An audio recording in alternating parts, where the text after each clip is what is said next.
হরে কৃষ্ণ কৃষ্ণ কৃষ্ণ হরে হরে, হরে রাম রাম রাম হরে হরে। জয়া একাদশী। শাস্ত্র মতে এই একাদশী ব্রত পালন করলে ব্যক্তি প্রেতযোনি থেকে মুক্তি পায়। এই জয়া একাদশী তিথিতে নারায়ণ পূজার পর কোন ব্রতকথা পাঠ করবেন? বন্ধুরা, এই জয়া একাদশী বা ভৌম একাদশী তিথিতে আপনারা একটি বার হলেও শ্রবণ করবেন এই জয়া একাদশী বা ভৌম একাদশীর ব্রতকথা। বন্ধুরা, আজকের এই ভিডিওতে আলোচনা করব এই জয়া একাদশী বা ভৌমী একাদশীর ধার্মিক গুরুত্ব এবং সাথে জানাবো এই জয়া একাদশীতে কোন 5টি উপায়ে মিলবে সুখ সমৃদ্ধি এবং দেবী দেবতাদের আশীর্বাদ। তাই বন্ধুরা, আজকের ভিডিওটি অত্যন্ত গুরুত্বপূর্ণ হতে চলেছে। তাই আমার বিনীত অনুরোধ, আজকের এই ভিডিওটি একটু স্কিপ না করে খুবই মনোযোগ এবং মনে ভক্তি রেখে সম্পূর্ণ ভিডিওটি দেখতে থাকুন এবং ভিডিওটির শেষে একটু উপকৃত হলে ভিডিওটিকে অতি অবশ্যই একটি লাইক করেই যাবেন এবং কমেন্টে হরে কৃষ্ণ জয় রাধে রাধে লিখেই যাবেন এবং আপনার নিকটবর্তী আত্মীয় স্বজন ও বন্ধুবান্ধবদের কাছে এই ভিডিওটি অতি অবশ্যই শেয়ার করে দেবেন। এর ফলে ওনারা উপকৃত হবেন এবং আপনাকেই ধন্যবাদ জানাবেন। আর এই চ্যানেলে নতুন হয়ে থাকলে চ্যানেলটিকে সাবস্ক্রাইব করে পাশে থাকা বেল আইকনটি অল নোটিফিকেশনে ক্লিক করে রাখুন। এর ফলে এই রকমই পূজাপাঠ রিলেটেড উপকারী ভিডিও সবার আগে আপনার কাছে পৌঁছে যাবে। ধর্মগ্রন্থতে জয়া একাদশীকে অত্যন্ত পুণ্যময় এবং ফলদায়ী বলা হয়ে থাকে। এই একাদশীর মান্যতা রয়েছে যে জয়া একাদশী 2025-এর ব্রত মনুষ্যকে ভূত প্রেত পিশাচ এর মতো নিজ জন্ম থেকে মুক্তি দেয়। জয়া একাদশীতে ভক্তরা পূর্ণ বিশ্বাস ও ভক্তির সাথে ভগবান বিষ্ণুর পূজা করেন। ভবিষ্যৎ পুরাণ আর ব্রহ্মপুরাণে জয়া একাদশীর ব্যাপারে বলা হয়েছে যে বাসুদেব শ্রীকৃষ্ণ প্রথমে ধর্মরাজ যুধিষ্ঠিরকে জয়া একাদশীর গুরুত্ব ব্যাখ্যা করেছিলেন এবং বলেছিলেন যে এই উপবাস পালনের মাধ্যমে একজন ব্যক্তি ব্রহ্মহত্যার মতো গুরুতর পাপ থেকে মুক্তি পান।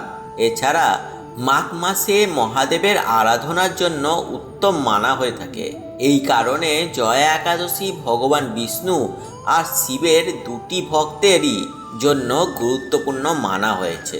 ব্রহ্মপুরাণে নারদ স্বয়ং ভগবান শিব জয়া একাদশীর গুরুত্ব বলেছেন আর বলা হয়ে থাকে যে এই একাদশী অপরিসীম পুণ্য প্রদান করে এবং যে ব্যক্তি জয়া একাদশীর উপবাস পালন করে তার পূর্বপুরুষরা নিজ জন্ম থেকে স্বর্গ লাভ করে।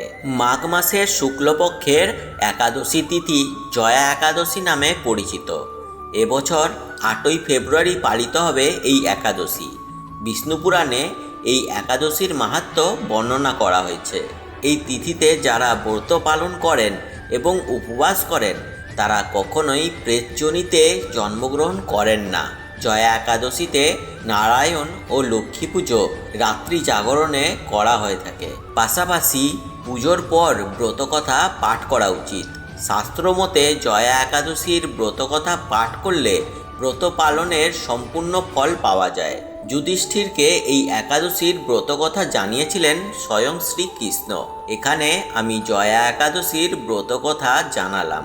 আপনারা সকলেই মনে ভক্তি রেখে এই একাদশী ব্রতকথাটি শ্রবণ করুন। ধার্মিক মান্যতা অনুসারে স্বয়ং ভগবান শ্রীকৃষ্ণ জয়া একাদশীর এই ব্রতকথা ধর্মরাজ যুধিষ্ঠিরকে শুনিয়েছিলেন। একবার নন্দন বনে একটি উৎসব পালিত হচ্ছিল এবং সমস্ত দেবী দেবতা ঋষি সন্তরা এই উৎসবে অংশগ্রহণ করেছিলেন। উৎসবে সঙ্গীত ও নৃত্যের আয়োজন করা হয়েছিল এবং একই সমাবেশে মাল্যবান নামে এক গন্ধর্ব গায়ক এবং পুষ্পবতী নামে একজন নৃত্যশিল্পী নৃত্য করেছিলেন। উৎসবে নাচতে নাচতে তারা দুজনেই একে অপরের প্রতি আকৃষ্ট হয়ে পড়ে এবং দুজনেই তাদের জ্ঞান হারিয়ে ফেলে এবং তাদের ছন্দ ভুলে যায়। তাদের দুজনের এই আচরণ দেখে দেবরাজ ইন্দ্র রেগে যান এবং তিনি তাদের দুজনকেই স্বর্গ থেকে বহিষ্কার করেন এবং পৃথিবীতে বসবাসের অভিশাপ দেন।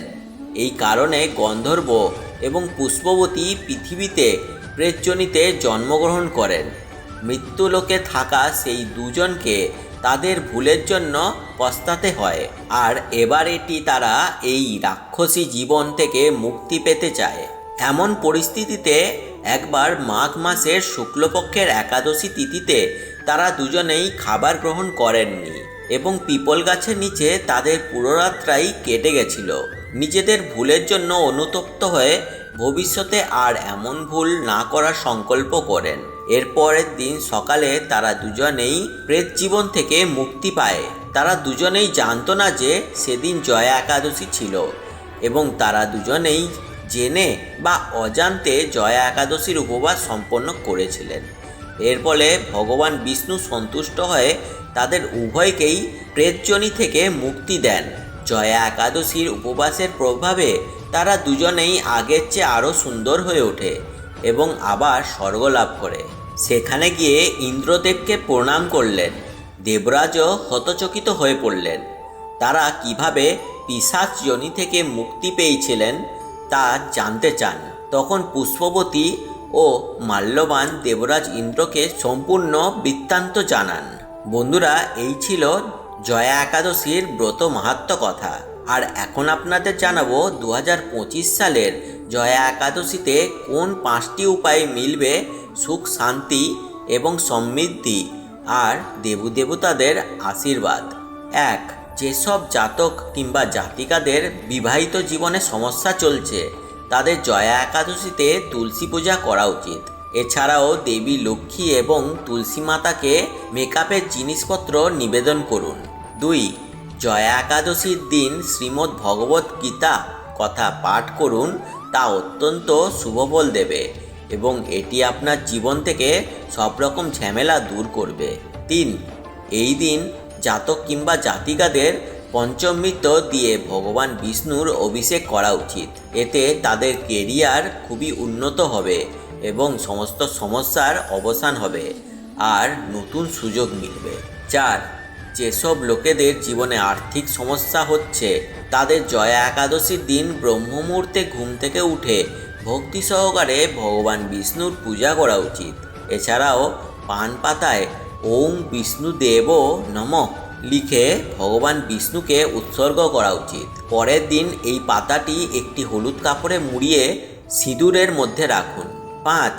জয়া একাদশীতে পিপল গাছের নিচে ঘি প্রদীপ জ্বালান এবং গাছটিকে প্রদক্ষিণ করুন। এটি করলে ভগবান বিষ্ণু এবং দেবী লক্ষ্মীর আশীর্বাদ লাভ করা যায়। তাছাড়াও ঘর থেকে দারিদ্রতাও চলে যায়। বন্ধুরা, আশা করছি এই ভিডিওটি থেকে আপনারা অনেকটাই উপকৃত হবেন। তাই বন্ধুরা, এই ভিডিওটিকে অতি অবশ্যই একটি লাইক করেই যাবেন এবং কমেন্টে হরে কৃষ্ণ জয় রাধে রাধে লিখেই যাবেন এবং ভিডিওটিকে শেয়ার করুন বেশি বেশি করে। আর চ্যানেলটিকে সাবস্ক্রাইব করে পাশে থাকা বেল আইকনটি অল নোটিফিকেশানে ক্লিক করে রাখতেও ভুলবেন না। এর ফলে এইরকমই পূজাপাঠ রিলেটেড উপকারী ভিডিওর নোটিফিকেশান সবার আগে আপনার কাছে পৌঁছে যাবে। আপনারা সকলে ভালো থাকবেন এবং সুস্থ থাকবেন আর ঈশ্বরের নামগান করতে থাকবেন।